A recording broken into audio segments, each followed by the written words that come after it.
현재 한국에서는 코로나19 신규 확진자가 300명대로 진입하면서 사회적 거리두기 조치가 강화됐습니다.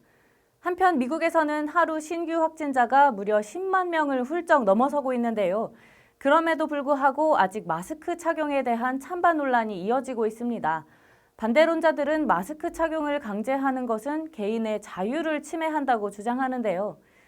영국 의학 전문지 스탯에 따르면 이러한 공공보건과 자유 침해 간의 논쟁이 이번이 처음이 아니라고 합니다. 바로 미국에서 1950년대에 처음으로 자동차 안전벨트 착용을 권고하기 시작했을 때인데요. 이때 바로 개인의 자유를 침해한다는 반발에 부딪혔다고 합니다. 지금 들으면 좀 우습게 들리기도 하죠. 물론 이제는 대부분의 사람들이 안전벨트에 대한 의구심 없이 잘 착용하고 있습니다. 스탯에 따르면 이렇게 되기까지 안전벨트 사용이 생명보호에 효과가 있다는 실질적인 증거와 보건당국의 일관된 메시지 그리고 벌금과 같은 강제 명령이 필요했다고 합니다. 지금 한국에서도 지난 13일부터 마스크 미착용 시 과태료를 부과하고 있는데요. 한국에서는 사실 이런 강제 명령보다 방역 조치에 대한 국민들의 자발적인 참여가 더 큰 힘을 발휘하고 있습니다. 미국 유력 일간지 크리스천 사이언스 모니터는 코로나19 세계적 대유행 속 이 자유의 문제에 대해 주목하는 논평을 실었습니다. 특히 세계가 자유를 확대하는 데 있어서 책임감을 깊이 고려해야 한다고 말했는데요. 한국을 비롯한 아시아 지역에서 방역에 성공적인 모습을 보이고 있는 원인에 대해 정부는 시민에게 자유를 포기할 것을 강요하지 않았고 시민들은 더 큰 목표를 위해 자발적으로 스스로의 자유를 제한하고 희생한 점이 주요했다고 말했습니다.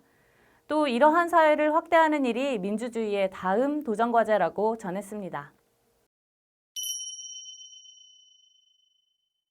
베트남에서 초등학교부터 한국어를 가르치도록 추진 중입니다. 베트남에서의 한국어 공교육은 지난 2016년 시작됐는데요. 이때는 중고등학교에서부터만 배울 수 있었습니다.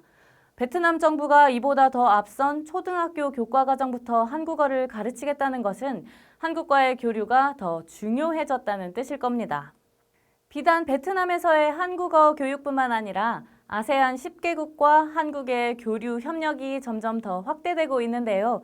그 사실을 보여주는 대표적인 사례가 바로 지난 15일 아세안 10개국과 한중일 그리고 호주, 뉴질랜드가 영내 포괄적 경제 동반자 협정에 최종 서명을 한 것입니다. 영국 파이낸셜 타임즈는 사설에서 이번 협정은 전 세계의 GDP의 3분의 1 가까이 포괄하는 데다 한중일을 한데 묶은 첫 자유무역협정으로 아태 지역 경제통합에 중요한 이정표가 됐다고 평가했습니다.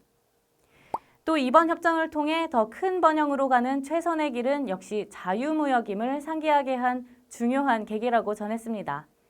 지금까지 외신 속 한국 최유미였습니다.